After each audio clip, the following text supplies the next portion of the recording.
사무엘하 24장 10절부터 17절 교독하겠습니다. 다윗이 백성을 조사한 후에 그의 마음에 자책하고 다윗이 여호와께 아뢰되 내가 이 일을 행함으로 큰 죄를 범하였나이다. 여호와에 이제 간구하옵나니 종의 죄를 사하여 주옵소서. 내가 심히 미련하게 행하였나이다 하니라. 다윗이 아침에 일어날 때 여호와의 말씀이 다윗의 선견자 된 선지자 갓에게 임하여 이르시되 가서 다윗에게 말하기를 여호와께서 이와 같이 말씀하시기를 내가 네게 세 가지를 보이노니 너를 위하여 너는 그 중에서 하나를 택하라. 내가 그것을 네게 행하리라 하셨다 하라 하시니 다시 다윗에게 이르러 아뢰어 이르되 왕의 땅에 7년 기근이 있을 것이니까 혹은 왕의 원수에게 쫓겨 석 달 동안 그들 앞에서 도망하실 거니까 혹은 왕의 땅에 사흘 동안 전염병이 있을 것이니까 왕은 생각하여 보고 나를 보내신 이에게 무엇을 대답하게 하소서 하는지라. 다윗이 갓에게 이르되 내가 고통 중에 있도다. 청하건대 여호와께서는 긍휼이 크시니 우리가 여호와의 손에 빠지고 내가 사람의 손에 빠지지 아니하기를 원하노라 하는지라. 이에 여호와께서 그 아침부터 정하신 때까지 전염병을 이스라엘에게 내리시니 단에서부터 브엘세바까지 백성의 죽은 자가 7만 명이라. 천사가 예루살렘을 향하여 그의 손을 들어 멸하려 하더니 여호와께서 이 재앙 내리심을 뉘우치사 백성을 멸하는 천사에게 이르시되 족하다. 이제는 내 손을 거두라 하시니 여호와의 사자가 여붓 사람 아라우나의 타작마당 곁에 있는지라. 다윗이 백성을 치는 천사를 보고 곧 여호와께 아뢰어 이르되 나는 범죄하였고 악을 행하였거니와 이 악무리는 무엇을 행하였나이까. 청하건대 주의 손으로 나와 내 아버지의 집을 치소서 하니라. 아멘. 아멘. 오늘도 주님의 보좌 앞으로 나오신 성도님들에게 하나님의 은혜와 평강이 함께 하시기를 축원드립니다. 온라인으로 예배드리시는 모든 소풍의 성도님들 주님의 이름으로 축복합니다. 우리 옆 사람에게 한번 인사해 볼까요? 수고 많으셨습니다. 네. 오늘 2021년 마지막 주일입니다. 참 수고 많으셨습니다. 또 52주 주일 예배를 하나님께서 지키시고 우리 성도님들도 성실하게 주일 예배 참여해 주셔서 너무너무 감사합니다. 한 해를 돌아보시면 기분이 좀 어떠신가요? 감사한 제목들이 많이 있으신가요? 열매들을 좀 보셨나요? 아니면 좀 후회가 되고 아쉽고 이런 부분들이 있으신가요? 또 우리 가운데는 어쩌면 큰 고통의 세월을 올 한 해 경험한 분들도 있을 수 있습니다. 무엇보다도 2년 동안 연속되어진 이 코로나 상황이 우리를 더 힘들게 하고 마음을 아프게 하는 것 같습니다. 자영업자들의 고통은 이루 말할 수 없고 우리 성도님들 중에도 참 힘들게 하루하루 한 달 한 달 견뎌내는 분들이 많이 계십니다. 코로나가 좀 진정되는 듯 했는데 또다시 유행을 하면서 확진자들이 점점 많이 늘어나고 있네요. 우리나라 통계를 어제 보니까요. 확진자가 60만 명이 넘었고요. 그리고 사망자가 5천 명이 넘었더라고요. 그리고 세계적으로 보면 2억 8천만 명이 확진에 걸렸습니다. 또 사망자가 540만 명이 사망자에 이르는 엄청난 전 세계적인 재앙이라 할 수 있겠습니다. 우리나라는 주사 2번 맞으면 코로나를 이겨낼 거라고 생각해서 아주 빠른 속도로 접종을 하였는데 이 코로나가 이 백신도 뚫고 들어오는 그런 질병이더라고요. 이제는 3차를 맞게 되었고 이스라엘은 4차까지 맞는다고 합니다. 4차는 울트라샷이라고 하는데 맞을까 안 맞을까 막 고민하고 있다고 하네요. 이런 질병이 나타나고 인생에 좀 어려움이 있으면 우리는 자연스럽게 왜 이런 질병이 나타났는가, 어디에서부터 이것이 시작됐는가, 누구 때문에 이렇게 확산되었는가, 왜 처음에 잘 하지 못했는가, 이런 생각을 하게 되어집니다. 그래서 원인을 찾고 이유를 찾으려는 우리의 본성이 있죠. 그런데 누구 때문인 것 같기도 하고 어디서 나타난 것 같긴 한데 사실 명확한 건 없고 또 누구의 책임을 돌리기에도 애매한 그런 일들이 요즘 상황이 아닐까 싶습니다. 또 원인을 찾는다고 해서 문제를 확실하게 해결할 수 있는 것도 아닌 것이 요즘의 현실이죠. 코로나뿐이겠습니까? 우리나라는 전 세계적으로 정치적인 격변을 경험한 그런 나라이죠. 그래서 새로운 정권이 들어오면 이 정치적 부조리가 좀 개선돼서 좀 나은 세상이 될 거라는 그런 기대감이 있고 이 원인은 전 정권의 혹은 그런 어떤 독재자에 의해서 만들어진 부조리함의 결과라고 생각해서 그 원인을 개선해 보려고 하지만 또 다른 문제들, 또 다른 아픔들이 반복되어지는 것을 보게 됩니다. 경제적인 또 혼란도 계속 야기가 되어지죠. 자본주의가 발달하면서 빈부의 격차가 심해지고 또 부의 양극화가 심해지니까 국가적인 세금을 풀어서 사람들에게 나눠주면 이 빈부의 격차가 좀 축소될까 하였지만 또 다른 문제들 이런 것이 계속 야기되는 것을 우리가 보게 되어집니다. 원인을 찾는다고 하고 소위 전문가들이 이게 원인이다, 이게 문제다라고 해서 이걸 해결하려고 하지만 해결의 부분적인 현상은 나타나지만 그 외에 또 다른 것들은 수많이 복잡해지는 것을 보게 됩니다. 뭐 이거는 이런 것뿐이겠습니까? 부동산 문제, 저출산 문제, 교육의 문제, 또 실업과 취업의 문제들, 남녀 간의 갈등, 세대 간의 갈등들, 전문가들이 뉴스와 시사 프로그램에서 이게 원인입니다, 이걸 해결해야 됩니다 하면서 진단을 하지만 정작 그것이 진짜 문제인지 그들도 확신할 수 없고 우리도 확신할 수 없는 그런 세대 속에 살아가고 있습니다. 우리 인생에는 수많은 문제들을 만나게 되는데 분명하게 원인을 찾아낼 수 있는 것도 있지만 거의 대부분 너무 많은 것들이 정확하게 원인을 찾기가 어렵습니다. 왜 이런 일이 벌어졌는지, 누구 때문인지 원인을 찾을 수가 없을 때가 훨씬 더 많이 있는 것 같습니다. 오늘 읽었던 우리 사무엘하 24장에는요 다윗이 인구조사를 하여서 하나님이 진노하여 7만 명의 사람들이 전염병으로 죽게 되어집니다. 왜 이런 일이 벌어졌는가? 표면적으로는 다윗이 인구조사를 한 것이 원인입니다. 그런데 한번 생각해 보십시오. 인구조사한 게 뭐 그렇게 대단히 큰 죄이길래 하나님께서 7만 명이라는 사람을 죽이는가? 모든 국가에서는요 매해마다 인구조사를 하게 됩니다. 왜냐하면 세금이 얼마큼 들어올지를 예상해야 되고 또 국가 정책을 어떻게 펼쳐나가야 될지 인구조사를 해야 됩니다. 국방력이나 혹은 그 사람들의 복지를 위하여서 당연히 이 인구조사를 해야 되는 것이죠. 뭐 고대나 현대나 다 똑같습니다. 그런데 다윗이 인구조사한 게 뭐 그렇게 대단히 큰 죄라고 7만 명의 사람이 죽게 되었는가? 이렇게 사람들이 막 죽어나가면 어쩌면 피켓을 들고 왕궁 앞으로 찾아가는 사람도 있을 수 있을 것 같습니다. 책임자를 엄벌하라, 무책임한 지도자는 물러가라, 뭐 이럴 수도 있겠죠.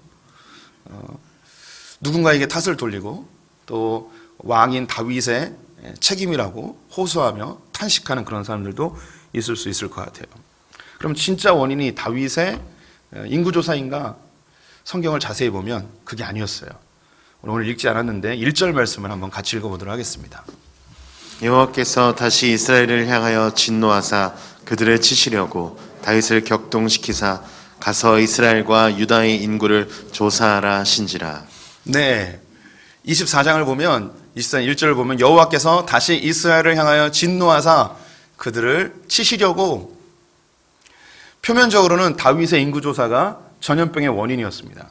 그런데 그 내면적인 이유는 뭐였냐면 하나님께서 이스라엘 백성들에게 화가 나셨어요.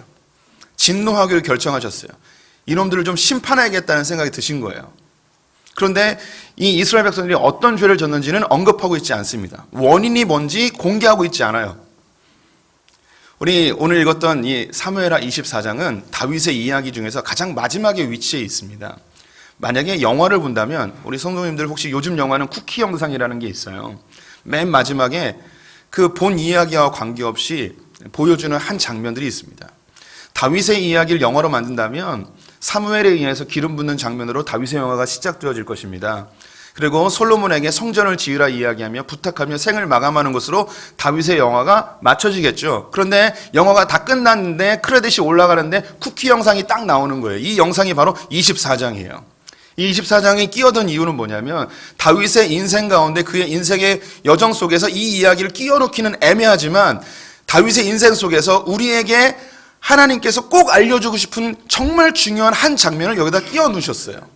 그런데 그들이 전염병으로 7만 명이 죽는 그 상황이죠. 놀랍게도 원인은 이야기하고 있지 않습니다. 왜 이런 일이 벌어졌는지 하나님이 설명하고 있지 않아요. 단지 그들을 심판하는데 다윗의 인구조사를 도구로 사용하기로 결정하신 거죠.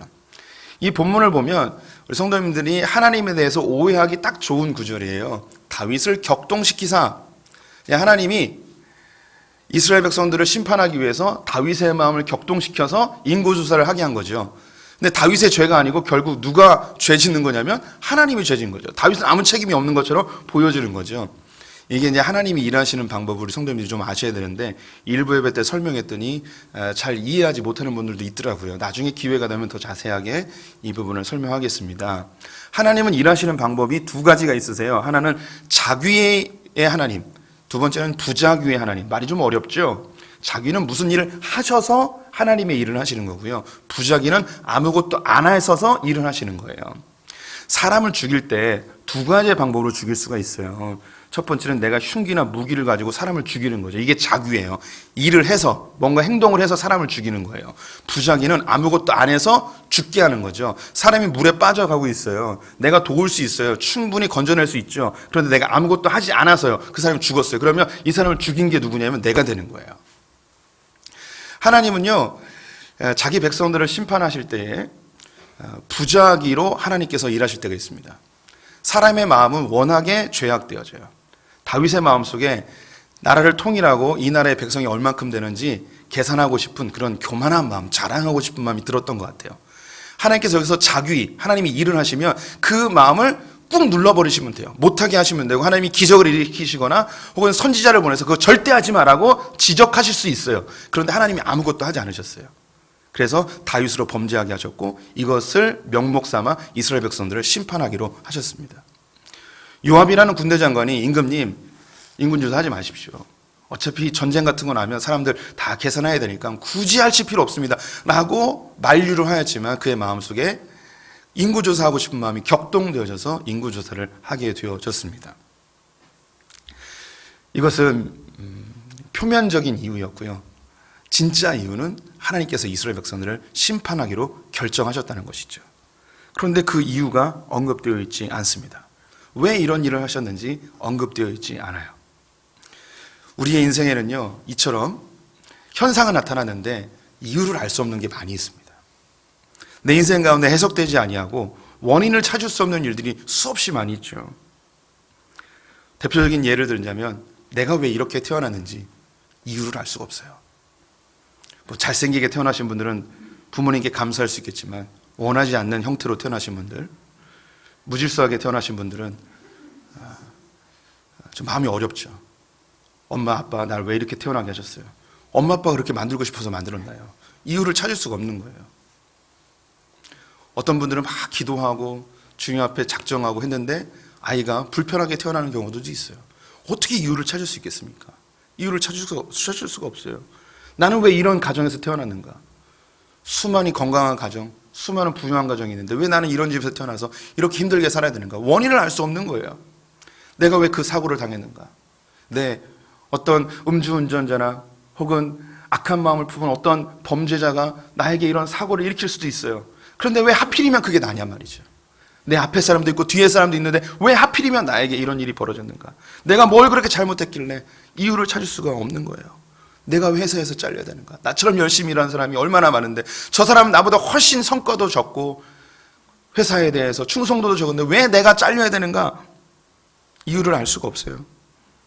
교제 중에 있는 사람이 왜 헤어져야 되는지, 왜 내 가정이 파괴되어야 되는지, 왜 병에 걸려야 되는지, 내가 왜 죽어야 되는지, 도대체 왜 내게 이런 일이 벌어졌는지 우리는 이유를 찾을 수 없는 일이 너무너무 많습니다. 하나님께 묻고 또 묻고 또 묻죠. 하나님 왜 이러십니까? 표면적으로는 이유를 찾을 수 있을 거예요.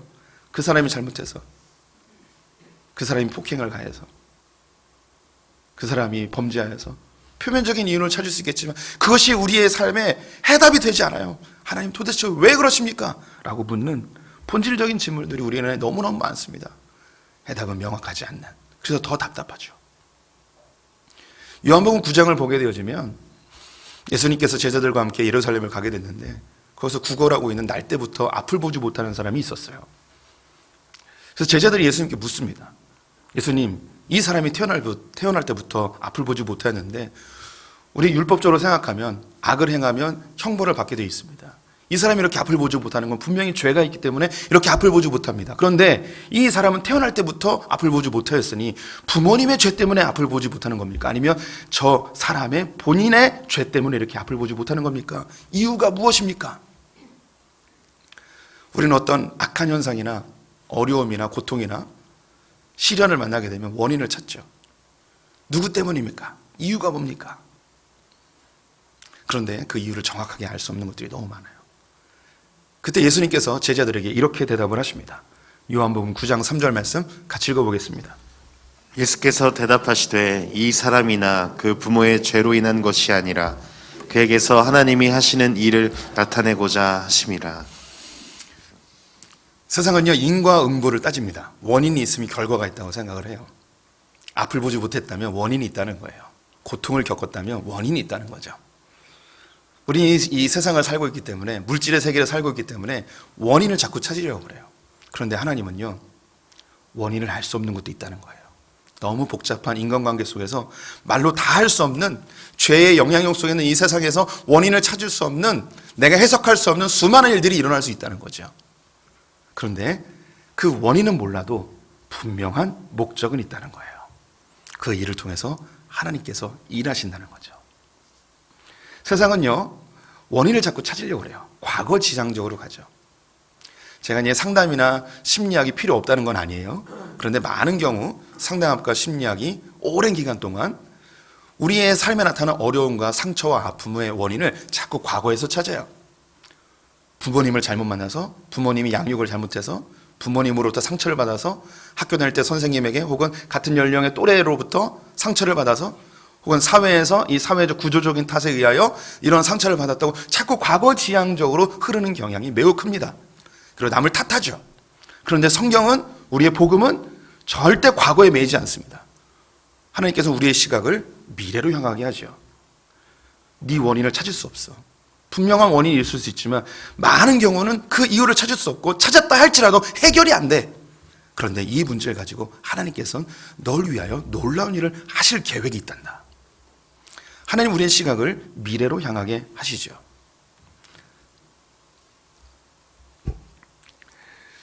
때로는 가끔 부모님을 탓할 때도 있습니다. 엄마, 나를 왜 이렇게 태어나게 하셨어요?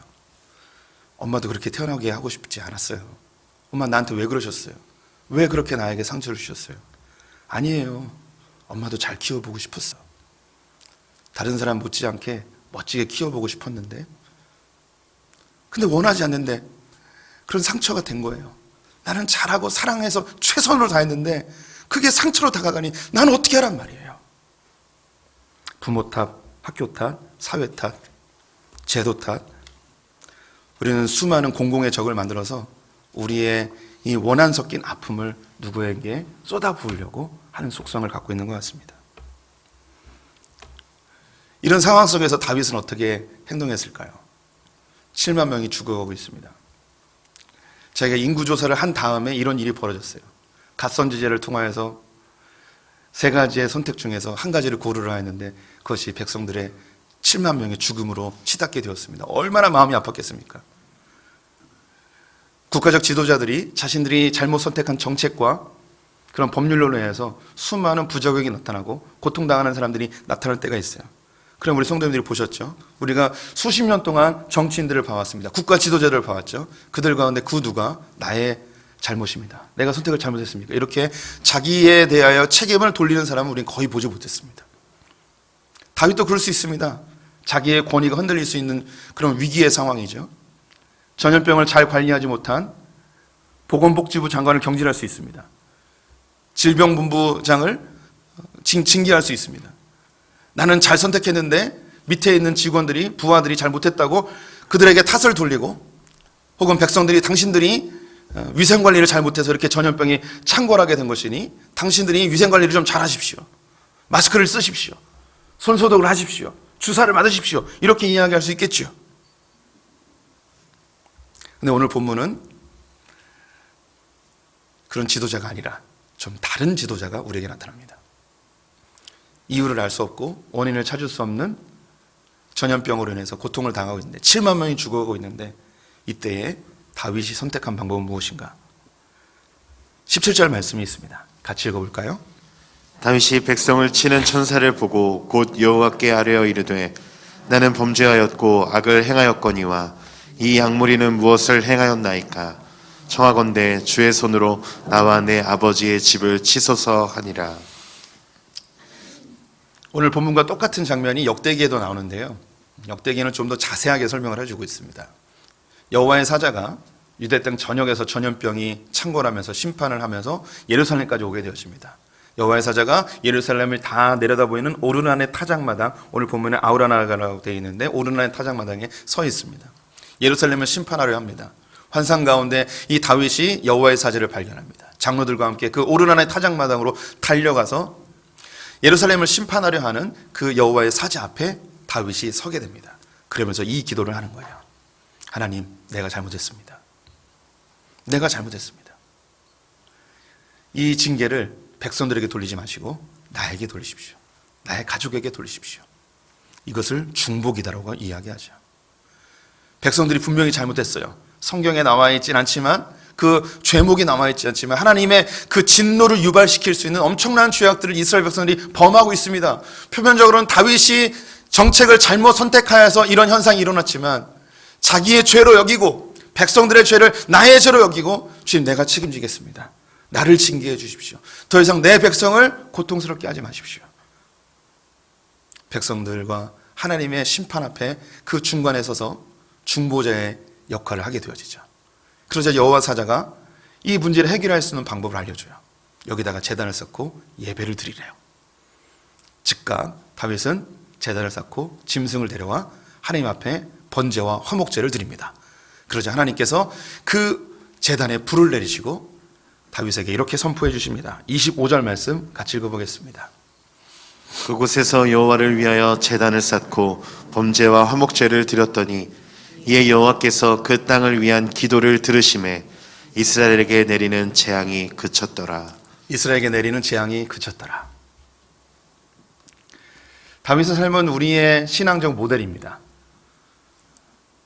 다윗 왕이 한나라의 지도자의 모습으로 서 있기 때문에 나와 전혀 관계없는 것이 아니고 이 다윗이 우리가 따라야 할 신앙의 모델이죠. 우리의 인생 가운데는 내가 범하지 않은 나와 관계없는 수많은 어려움들이 발생할 수 있습니다. 이해할 수 없어요. 원인을 찾을 수 없어요. 코로나의 원인을 어떻게 찾겠습니까? 코로나의 이걸 누구에게 탓을 돌리겠습니까? 사람들은 누군가를 탓하고 원망하고 누군가를 정죄하는 것에 우리의 입술을 사용하죠. 그런데 우리 크리스찬들은 달라야 돼요. 복음은 우리에게 다른 길을 제시하고 있습니다. 우리와 아무 상관없고 이 코로나랑 우리랑 무슨 연관이 있겠습니까? 하지만 이 죄악을 나의 죄악으로 여기고 하나님 앞에서 기도하기를 원하고 계십니다. 그 누구도 이 어려운 상황을 자기의 죄로 여기고 기도하지 않습니다. 어떤 종교도 그렇지 않습니다. 단지 문제를 해결해달라고 강군을 할지라도 이 모든 책임이 우리에게 있습니다라고 하며 중보자로 서는 자들은 없습니다. 이스라엘에서 이 중보자 역할을 대제사장이 하게 되어져요. 백성들의 죄를 가슴에 품고 하나님께 나아가서 기도하는 자들이 대제사장이었죠. 중보자였어요. 다윗 시대에 대제사장들이 있었지만 이 다윗이 대제사장의 역할을 하며 중보자의 역할을 하고 백성들의 죄악을 자신의 가슴에 품고 주님께 나아가서 중보하고 있습니다. 우리 성도님들의 가정 속에 이해할 수 없는 일들이 벌어질 수 있어요. 분명히 남편이 잘못했어요. 자식이 잘못했어요. 사위가 잘못했어요. 딸이 잘못했어요. 회사에서 그놈이 잘못했어요. 그래서 이런 일이 벌어졌어요. 원망하고 탓하고 분노할 수 있죠. 그런데 주님은 우리에게 새로운 길을 제시하십니다. 그 죄를 나의 죄로 여기고 주 앞에 기도하라고. 우리 성도님이 이런 이야기 들으면 기도 좋죠. 근데 어떻게 기도합니까? 화나고 분노하는데. 우리가 중보의 기도를 해야 되는 중요한 이유가 한 가지가 있습니다. 다윗이 이 오르난의 타작마당에 하나님의 불이 내리고 징계가 사라진 것을 보면서 감격해하며 그 땅을 돈 주고 삽니다. 그리고 그 땅에 성전을 짓기로 결정을 합니다. 다윗이 모든 것을 준비하고 솔로몬이 오르난의 타작마당에 성전을 짓죠. 시간이 지나 이 성전 터 위에 또 다른 것이 지어집니다. 그것이 바로 예수 그리스도의 십자가입니다. 예수님은 죄 없이 이 땅에 오셨습니다. 아무 죄도 없으셨어요. 이 땅에 오셔서 모든 인류의 죄를, 저와 우리 성도님들의 죄를 다 가슴에 품고 십자가에 서서 하나님의 진노가 이 땅 가운데 내려지는 것을 온몸으로 막아내시며 중보자로 섰습니다. 예수님께서 오신 것은 세상을 멸망시키려 함이 아니고 심판하기 위함이 아니고 구원하기 위해 이 땅에 오셨습니다. 우리의 모든 죄를 주님께서 도말아 주시고 우리 주님께 담대히 나갈 수 있는 자녀된 권세를 허락해 주셨죠. 지금도 예수 그리스도께서는 하나님 편에서 중보자로 서 계십니다. 그래서 우리는 모든 기도를 할 때 예수님의 이름으로 기도하게 되어지죠. 나는 죄악되어서 주님께 기도조차 할 수 없는 그런 미천한 존재이지만 나의 중보자 되신 예수 그리스도의 이름으로 기도하게 되는 것입니다. 나의 수많은 죄악들이 예수 그리스도의 이름으로 해결이 되었습니다. 그분의 중보하심으로, 그분의 화평케 하심으로 나의 죄가 해결이 되었습니다. 우리는 빚진 자의 심정으로 이 땅 가운데 보내졌습니다. 그래서 베드로전서 2장에는 이렇게 기록하는 거죠. 너희는 왕같은 제사장이라 주님의 아름다운 덕을 전파하기 위해서 내가 너희를 불러놓으라. 우리는 제사장의 심정으로 이 땅의 죄악을 나의 죄로 여기고 기도해야 될 책임이 있습니다. 세상은 탓하고 원망하고 저주하고 특정한 사람을 인민재판하듯이 완전히 매몰차게 세상에서 매장시켜버리는 게 이 세상의 모습입니다. 그 누구도 책임지려 하지 않습니다. 오히려 자기가 책임인데 이 책임을 모면하기 위해서 아무런 죄가 없는 사람에게 죄를 다 뒤집어 씌워서 그 사람을 없애버리는 경우들도 있죠. 우리 크리스찬들은 새로운 길을 걸어가야 됩니다.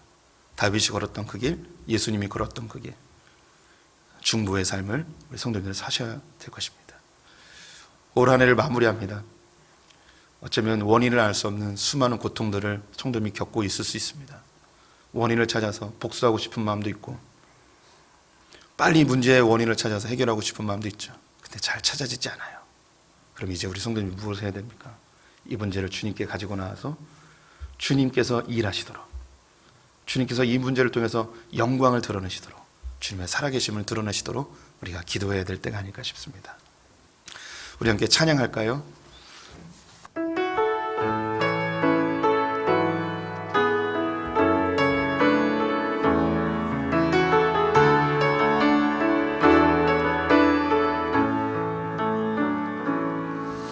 내가 누려왔던 모든 것들이, 내가 지나왔던 모든 시간이, 내가 걸어왔던 모든 순간이 당연한 것 아니라 은혜였소. 아침 해가 뜨고 저녁에 노을, 봄의 꽃향기와 가을의 열매, 변하는 계절의 모든 순간이 당연한 것 아니라 은혜였소. 모든 것이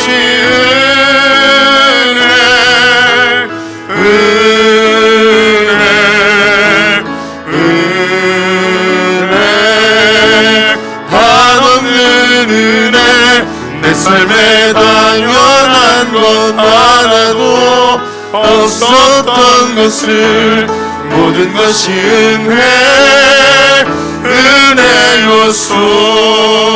은혜였소. 내가 이 땅에 태어나 사는 것, 어린아이 시절과 지금까지 숨을 쉬며 살며 꿈을 꾸는 삶, 당연한 건 아니라 은혜였소. 내가 하나님의 자녀로 살며 오늘 찬양하고 예배하는 삶, 복음을 전할 수 있는 축복이 당연한 건 아니라 은혜였소. 모든 것이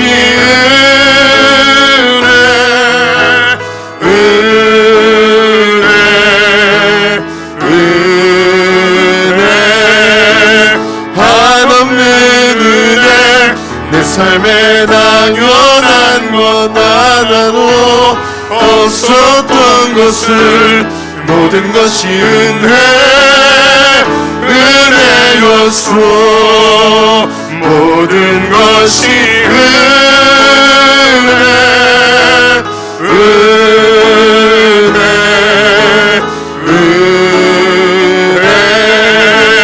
한없는 은혜. 내 삶에 당연한 것 하나도 없었던 것을 모든 것이 은혜였소.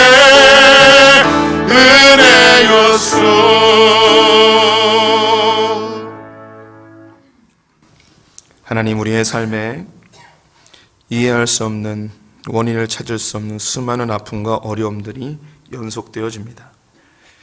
분노하고 탓하며 원망하며 좌절할 때가 많이 있지만 주님의 복음은 하나님이 하실 일을 바라보게 합니다. 지금까지 우리가 주의 은혜로 살아왔습니다. 순간순간 주님께서 우리를 도우셨습니다. 우리가 이것을 잊지 않고 주의 중보자로 서는 자들 되게 하여 주시옵소서. 다윗이 백성들의 죄악을 가슴에 품고 기도할 때에 하나님께서 그 재앙을 멈추셨던 것처럼 우리가 이 땅의 죄악을 나의 죄로 여기고 주 앞에 중보자로 서기를 소망합니다. 예수의 이름으로 구하오니 이 땅의 재앙을 멈추시고 하나님의 나라가 되게 하여 주시옵소서.